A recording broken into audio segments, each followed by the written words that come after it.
말씀 봉독하겠습니다. 오늘 우리에게 주시는 말씀은 데살로니가전서 5장 12절부터 23절까지의 말씀입니다. 제가 봉독하겠습니다.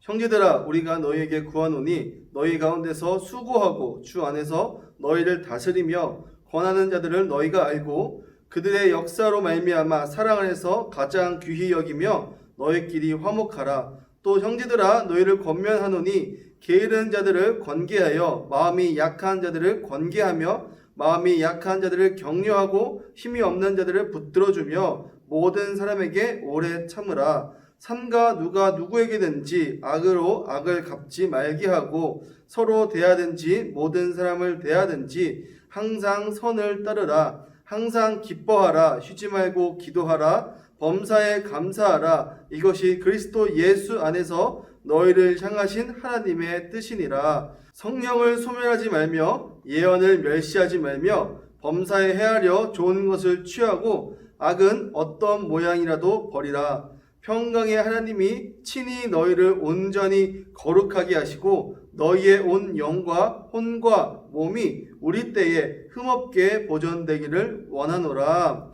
아멘. 사랑하는 성도 여러분, 오늘도 영상으로 여러분들을 만나게 되어 매우 반갑습니다. 날은 더워지고 코로나 확진자 수는 계속 늘어나는 이 상황 가운데 우리가 기쁨보다는 짜증이 늘어나는 것이 사실입니다. 이런 환경 가운데 오늘 하루 우리는 어떻게 살아가야 할지, 그리고 성도로서 이러한 시대 가운데 우리는 어떻게 행해야 되는지 알아가는 거룩한 오늘의 예배 시간 되길 소망합니다. 여러분, 데살로니가 교회는 바울이 2차 전도 여행 때 세웠던 교회입니다. 이 시대는 기독교가 생겨난 그 초기 시대이므로 로마의 박해보다는 오히려 유대인들의 박해가 더 심했던 시기입니다.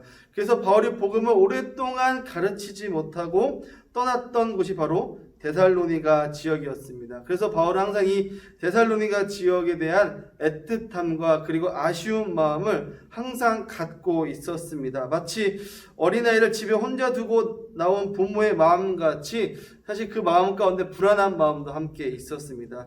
그런 데살로니가에서 바울의 복음을 들었던 성도들은 바울의 염려와는 다르게 아주 잘 성장하였습니다. 그들 안에 교회 공동체가 생겨나고 그들은 예수 그리스도를 주로 영접하며 예수 그리스도의 삶을 따라 살려고 굉장히 많은 노력을 했습니다.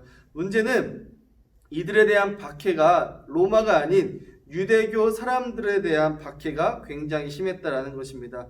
예수를 믿는 것은 이단이라고, 예수를 믿는 것은 올바른 신앙이 아니라고 유대인들은 기독교인들을 핍박하기 시작했습니다.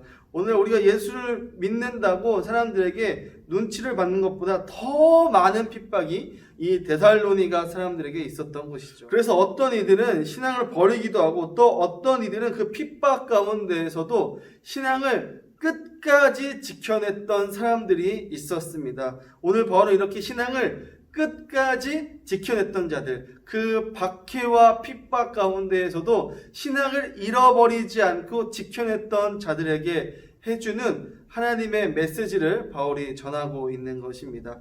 사랑하는 성도 여러분, 사실 지금 우리도 굉장히 신앙에 있어서 힘든 시간을 보내고 있습니다. 코로나 바이러스로 인하여 이전에 모이는 것과 같이 모일 수가 없는 상황입니다. 우리가 이렇게 모이는 것에 대해서 또 정부와 많은 사람들이 우리를 감시하고 있습니다. 또 어떤 교회들은 자주 모이다 보니 한 맘카페에서 거센 비판을 받고 있다라는 교회들도 존재합니다. 여러분, 이렇게 교회에서 요즘 모이는 것이 굉장히 어려운 상황인 것이죠. 그런데 아이러니하게도 카페나 식당은 또 잘 되는 곳은 너무나도 잘 되는 것을 보게 됩니다. 그런데 교회만큼은 가지 않으려고 하는 것이 참 안타깝죠. 우리 교회만 봐도 이렇게 열심히 방역하고 있는데 교회 오는 것에 대해서 그렇게 마음이 어려워한다라는 것 자체가 제 마음 한편으로는 좀 아픈 마음이 듭니다. 여러분, 무엇이 문제였을까요? 사실은 작은 몇몇 교회에서 방역을 소홀하게 하여서 확진자가 퍼져나가는 것이 매스컴에 타고 나오게 되었죠. 그로 인해서 교회에 대한 안 좋은 시선이 더 심해진 것 같습니다. 그러나 사랑하는 성도 여러분, 많은 교회들을 보시기 바랍니다. 그리고 특별히 우리 신광교회를 보시기 바랍니다. 우리 교회만 하더라도 방역을 굉장히 철저하게 하여서 외부에 확진자가 외부에서 확진자가 들어오지 못하도록 굉장히 방역을 잘하고 있습니다. 그리고 혹여나 바이러스가 침투할까봐 주 2회씩 매주 소독하고 있습니다.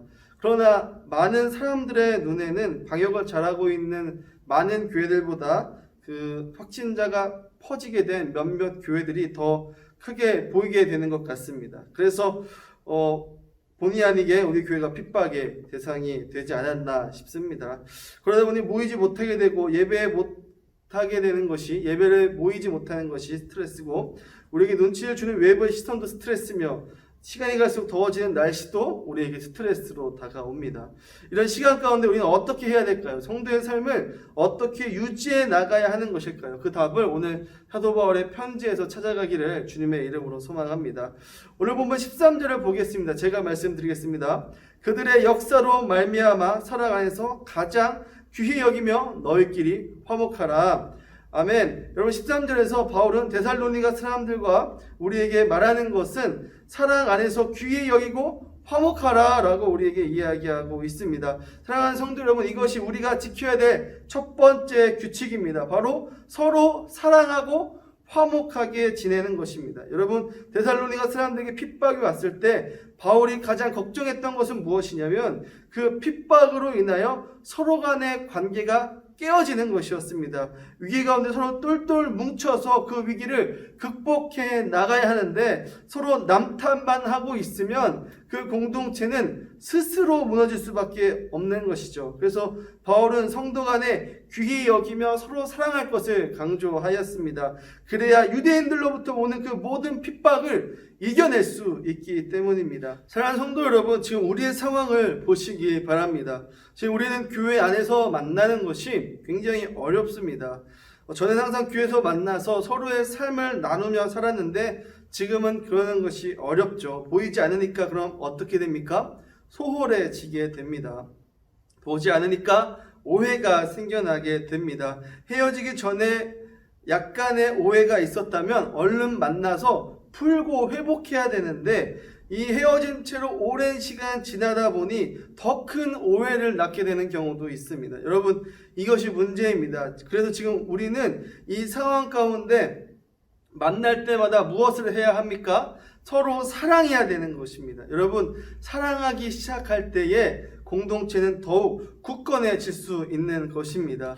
현재 사람들이 여러분 교회에 오는 것에 대해서 눈치를 줍니다. 그리고 정부에서나 사람들이 이해할 수 없다는 표정으로 바라보게 됩니다. 그래서 교회에 가는 것이 어떤 이들에게는 굉장히 마음이 불편하고 어려우신 분들이 있습니다.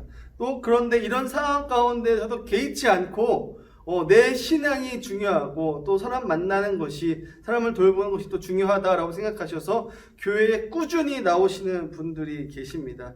여러분, 이렇게 서로 하나님을 사랑하지만 어떤 이들에게는 교회에 안 나가는 것이 신앙이고 또 어떤 이들에게는 교회에 나가는 것이 신앙이신 분들이 계십니다. 여러분, 그런데 이것에 대해서 제가 곰곰이 생각해 보니까요, 정답이 없더라고요. 어떤 분들은 건강이 걱정되고 또 어떤 분들은 신앙이 걱정되어서 어떤 분들은 교회에 나오시고 또 어떤 분은 교회에 나오시지 않습니다. 여러분, 그 둘 다 정답이다라는 것이죠. 그래서 교회에서 제공하는 것이 무엇입니까? 온라인 예배와 오프라인 예배를 동시에 진행하는 것입니다. 여러분, 무엇을 선택하시든 상관이 없습니다. 다만 여러분들 마음 가운데 하나님을 평안하게 예배 드리면 되는 것입니다. 이때 중요한 것은 무엇이냐면 교회 나왔다고 정죄하고 교회 안 나왔다고 비판하는 것이 아니다라는 것입니다. 각자의 다 사정이 있어서 다 상황에 맞게 움직이는 것입니다. 그래서 교회에 가시는 분을 정죄해서도 안 되고 교회에 오지 않았다고 정죄해서도 안 된다라는 것입니다. 우리는 다 같은 형제이고 자매입니다. 서로를 이해하고 보듬어 주어야 합니다. 그리고 끝까지 사랑하고 끝까지 화목해야 하는 것입니다. 그 관계를 계속 유지해 나아가는 것이 무엇이라고요? 바로 성도의 삶이다라는 것입니다. 사랑하는 성도 여러분, 분명한 것은 이 사건은 언젠가는 반드시 끝나게 된다라는 것입니다. 언론에서는 경각심을 계속 주기 위해서 이 코로나가 언젠가는 곧 확산될 것이다. 더 크게 퍼질 것이다 라고 이야기를 합니다. 저도 그 의견에 동의합니다. 언젠간 이 바이러스가 다시 확산될 수 있는 위험성을 갖고 있다는 사실 이해하고 있습니다. 그러나 제가 그것 외에 또한 확신하고 있는 것은 무엇이냐면 그럴지라도 이 바이러스는 언젠가는 잡힌다라는 것입니다. 또 언젠가는 백신이 분명히 나올 것이다 라는 것입니다. 여러분 그렇게 되면 어떻게 됩니까? 우리는 일상을 다시 회복할 수 있게 된다라는 것입니다. 그리고 이제는 그 일상이 회복되게 되면 우리가 거리를 두고 앉아서 마스크를 쓰고 예배를 드리는 것이 아니라 이전과 같이 옹기종기 모여서 마이크를 떼고 하나님 앞에 큰 소리로 기도하고 찬양하며 예배 드릴 날이 반드시 온다라는 것입니다. 여러분 그때 오지 않았던 성도들이 다시 함께 와서 예배 드릴 때 중요한 것은 무엇입니까? 그간의 관계, 이 코로나가 지속되는 이 관계 가운데서 어떻게 해야 된다라는 것입니까? 서로 화목하게 지내야 된다라는 것입니다. 서로 정죄하고 저 사람의 생각은 좀 이상하다, 저 사람의 생각은 좀 다르다라고 그냥 흘러가는 것이 아니라 우리는 더 적극적으로 서로 만나고 연락하고 그래서 사랑하고 화목하는 그 관계들이 계속해서 이루어져야 된다라는 것입니다. 그러므로 사랑하는 성도 여러분, 혹시 지금 생각나시는 분들이 계십니까? 혹시 지금 내가 이분한테 지금 전화해야 되겠다라고 생각이 나시는 분들이 계십니까? 여러분 핸드폰으로 지금 영상 보고 계시죠? 이 영상 다 끝나시면 그분들에게 전화하시기 바랍니다. 그분들에게 전화하셔서 다짜고짜 사랑한다고, 보고 싶다고, 잘 지내냐고 물어보시는 여러분들 되길 소망합니다. 그렇게 우리가 고백하고 표현하고 사랑하기 시작할 때에 우리는 다시 함께 모여서 하나님을 기쁘게 예배 드릴 수 있게 될 것입니다. 여러분 두 번째로 사도 바울은 우리에게 무엇이다 라고 이야기하고 있냐면 기뻐하고 기도하고 감사해야 된다라고 이야기하고 있습니다. 여러분 이 코로나로 인해 우리의 일상이 빼앗겨버린 이 시대에 정말로 중요한 가치들입니다. 여러분 데살로니가의 상황을 좀 먼저 보기 바랍니다. 이들에게는 두 가지 문제가 있었습니다. 첫 번째는 유대인들로부터 오는 계속된 핍박이었습니다. 그리고 두 번째 문제는 무엇이었냐면 기다리고 기다려도 오시지 않는 예수 그리스도의 재림이었습니다. 데살로니가 사람들에게 특별히 불안했던 것은 무엇이냐면 내가 죽고 난 이후에 예수 그리스도께서 오시면 그러면 나는 천국에 가지 못하는 것이 아닌가라는 그런 불안함 가운데 데살로니가 사람들이 있었다라는 것이죠. 그래서 이 데살로니가 사람들은 유대인의 핍박 때문에 불안해하였고 그리고 내가 죽을까봐 염려하는 그 불안함 가운데 있었습니다. 그런데 바울이 데살로니가 전체를 통해서 이야기해 주는 것은 무엇이었냐면 걱정하지 말라라는 것입니다. 특별히 예수 그리스도께서 오심에 대해서 걱정하지 말라라는 것입니다. 사람들이 죽은 이후에 예수님께서 오시면 그 죽은 사람들은 어떻게 됩니까? 바울은 그렇게 이야기하죠. 이 죽은 사람들 먼저 예수님 오시기 전에 돌아가신 분들 먼저 하나님께로 다 올라가고 그 다음에 산 사람이 올라갈 것이니 아무런 걱정하지 말라라고 바울은 이야기합니다. 그리고 오늘 16절에 통해서 무엇을 이야기하냐면 걱정하지 않는 것뿐만 아니라 기뻐하라 라고 이야기하고 있습니다. 그리고 18절에는 무엇이다 라고 이야기합니까? 항상 기도하라 라고 이야기합니다. 여기서는 이 데살로니가 사람들에게 끊임없이 하나님께 중얼중얼거려라 라고 이야기하는 것이 아닙니다. 그러면 무엇을 의미합니까? 하나님과 동행하는 삶을 살아라 라고 이야기하는 것입니다. 여러분 데살로니가 사람들은 천국에 가지 못할 것 같은 두려움 가운데 있었습니다.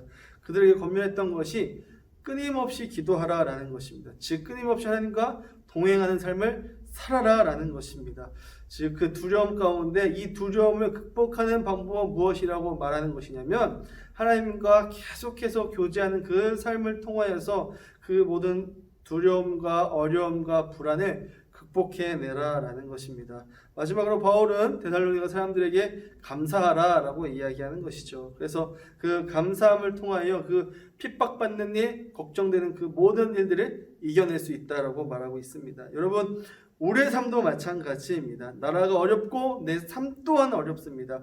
기뻐할 수 있는 것을 찾는 것이 더 어려운 시기입니다. 그러나 오늘 본문이 우리에게 말해주는 것은 무엇입니까? 그럼에도 불구하고 기뻐하라 라고 이야기합니다. 왜 그렇습니까? 하나님이 우리의 삶을 책임져 주시기 때문입니다. 다윗은 시편 23편에 사망의 음침한 골짜기로 다닐지라도 해를 두려워하지 않는 것은 주의 지팡이와 막대기가 나를 안위하시나이다 라고 고백하고 있습니다. 즉 무엇이었습니까? 하나님이 나의 삶을 끝까지 책임져 주신다라는 그 확신이 다윗에게 있었다라는 것입니다. 사랑하는 성도 여러분, 이것이 믿음입니다. 그리고 이것이 신앙입니다. 내가 아무리 어렵고 힘든 상황 가운데 있을지라도 하나님이 지금 나와 함께 하신다라는 그 사실, 그 믿음이 바로 우리의 신앙이 되는 것이고 우리의 삶의 기쁨이 될 수 있는 것입니다. 그럼 우리가 해야 될 것이 무엇이라고요? 쉬지 말고 기도해야 된다라는 것입니다. 여러분, 쉬지 말고 기도하는 것, 하나님과 동행하며 살아가는 것이다 라고 말씀드렸습니다. 이 어렵고 힘든 시간 불안해하고 걱정해하는 것이 아니라 하나님과 동행하는 그 삶을 살아가기 시작할 때에 그 어려움은 우리 또한 극복해낼 수 있다라는 것입니다. 그리고 감사해야 된다라는 것입니다. 나의 삶을 책임져 주시는 그 하나님께 우리는 감사함으로 나아가야 된다라는 것입니다. 그렇게 내 삶을 감사함으로 하나씩 둘씩 채워 나아가다 보면 남들보다 이 어려운 시간들을 더 잘 지나가는 우리의 삶을 발견하게 될 것입니다. 마지막으로 바울은 데살로니가 사람들에게 성령을 소멸하지 말라라고 권면합니다. 그렇다면 성령을 소멸하지 않게 하기 위해서는 어떻게 해야 될까요? 그 다음 절을 보면 됩니다. 그 다음 절에 뭐라고 이야기하고 있냐면 예언을 멸시하지 말며 라고 이야기하고 있죠. 여기서의 예언은 앞날을 내다보는 예언이 아니라 강단에서 선포되어지는 하나님의 말씀을 이야기합니다. 즉 말씀을 가볍게 여기지 않고 하나님께서 그 선포하신 그 말씀을 잘 받아들여 살아가는 것을 이야기하는 것이죠. 그리고 무엇이라고 이야기합니까? 그 다음에는 좋은 것을 취하고 악은 어떤 모양이라도 버리라 라고 이야기합니다. 여러분, 저도 그렇지만 사람이기에 머릿속에 좋지 않은 생각들이 떠오를 때가 분명히 있습니다. 그것이 게으름이든 음욕이든 미움이든 탐욕이든 그런 생각들이 우리의 뇌를 스쳐 지나갑니다. 여기서 악을 버리고 좋은 것을 취하는 것은 무엇입니까? 그런 나쁜 생각들을 붙잡지 않는 것입니다.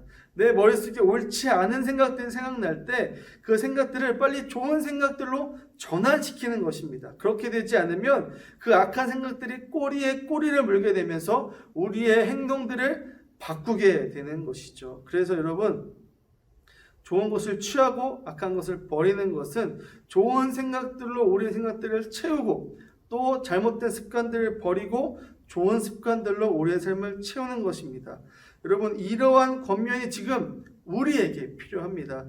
교회 가지 못하는 상황이신 성도님들, 성령을 소멸하지 않기를 소망합니다. 사실 교회에 나오지 않으면 신앙이 이전만 하지 못하게 되는 것이 사실입니다. 아무리 좋은 설교를 인터넷으로, TV로 들어도 그 감동이 현장에서 드리는 것만큼 우리에게 오지 않습니다. 또 그렇게 되면 우리의 삶이 또 변화되지 않습니다. 여러분, 신앙은 단순히 우리가 듣는 것으로 끝나는 것이 아니라 우리가 성도들과의 삶을 통하여서 우리의 삶 가운데 설교가 적용되어지고 그러면서 우리의 삶과 생각이 바뀌어지는 것입니다. 이것이 하나님께서 주시는 말씀으로 주시는 은혜인 것이죠. 문제는 무엇입니까? 교회에 와서 예배 드릴 수 있는 상황이 안 된다는 것이죠.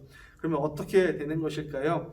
영상으로 설교를 들으시는 우리 성도 여러분, 부탁 하나만 드리겠습니다. 그것은 무엇이냐면 여러분, 종이와 펜이 있다면 써가시면서 기록하시면서 말씀을 듣기를 부탁을 드리겠습니다. 그렇게 말씀을 잘 들으려고 여러분들 노력하시고 말씀을 기억하시려고 노력하실 때 그때에 성령이 소멸되지 않을 것입니다. 왜요? 하나님께 오늘 바울이 우리에게 무엇이라고 이야기합니까? 성령을 소멸하지 않는 것은 예언을 멸시하지 않는 것이다 라고 이야기하고 있기 때문입니다. 그렇기 때문에 하나님의 말씀인 이 예언을 여러분 잘 들으시고 기록하셔서 이 말씀대로 살아가려고 노력하시는 여러분들 되길 소망합니다. 또 방금 말씀드린 것처럼 좋은 생각을 계속 하시는 여러분들 되길 소망합니다. 여러분들이 하나님 안에 속해 있다면 여러분 하나님은 이미 여러분들과 함께하고 계십니다. 그러므로 교회에 나오시지 못하는 여러분들 스스로를 정죄하시지 않기를 소망합니다. 그리고 여러분들과 함께 하시는 걸 하나님께 집중하세요. 그렇게 우리가 하나님께 집중하기 시작하면 우리의 삶이 악한 길로 가는 것이 아니라 선한 길로 갈 수밖에 없다라는 것입니다. 또 하나님께 집중하기 시작하면 그 예언을 귀하게 여기기 시작하게 되고, 그러면 우리가 어떻게 살아가야 될지, 오늘 하루 어떻게 선하게 살아가야 될지 알게 되는 것입니다. 사랑하는 성도 여러분, 그러므로 성령을 소멸하지 않고 살아가신 여러분들 되길 주님의 이름으로 소망합니다. 말씀을 정리하겠습니다. 오늘 말씀을 통하여서 사도 바울이 우리에게 하고자 하는 말은 무엇입니까? 오늘 본문 마지막 구절입니다. 제가 읽어드리겠습니다. 평강의 하나님이 친히 너희를 온전하게 거룩하게 하시고 너희의 온 영과 혼과 몸이 우리 때에 흠없게 보존되기를 원하노라. 아멘. 사랑하는 성도 여러분, 하나님은 이 코로나로 인한 이 어려운 시기 가운데 우리에게 원하시는 것은 무엇이냐면 거룩하게 살아가기를 원하신다라는 것입니다. 그렇다면 거룩하게 살아간다는 것, 여러분 무엇입니까? 어려운 말로는 구별되게 살아간다라는 것입니다. 또 풀이하자면 세상 사람들과는 다르게 살아가는 삶을 산다라는 것입니다. 여러분, 그렇다면 세상 사람들과 다르게 살아가는 것은 무엇입니까? 제가 방금 말씀드린 것과 같이 서로 사랑하고 기뻐하고 감사하며 성령을 소멸하지 않는 삶을 이야기합니다. 이러한 삶을 살기 시작할 때에 우리의 몸과 마음이 흠없이 보존될 것입니다. 그렇게 그 흠없이 보존된 삶을 여러분 무엇이라고요? 거룩한 삶이다 라고 이야기하는 것입니다. 사랑하는 성도 여러분, 지금 다 어려운 시기를 겪고 있습니다. 나만 어려운 것이 아니라 온 세계 사람들이 다 어려움 가운데 함께하고 있는 것이죠. 여러분, 그러나 이 어려움 가운데 우리가 그리스도인으로서 그저 불평과 불만과 어려움 가운데 좌절해 있는 것이 아니라 지금도 우리와 함께 하시는 그 하나님, 지금도 나와 동행하시는 그 하나님을 기대하심으로 살아가신 여러분들 되길 소망합니다. 그렇게 하나님을 기대하고 바라며 살아가기 시작할 때에, 그럴 때에 언젠가 이 끝날 코로나를 우리는 대비할 수 있는 것이고, 우리의 삶이 좌절과 낙담으로 끝나는 것이 아니라 기쁨과 감사가 넘치는 삶으로 변화될 수 있을 것입니다.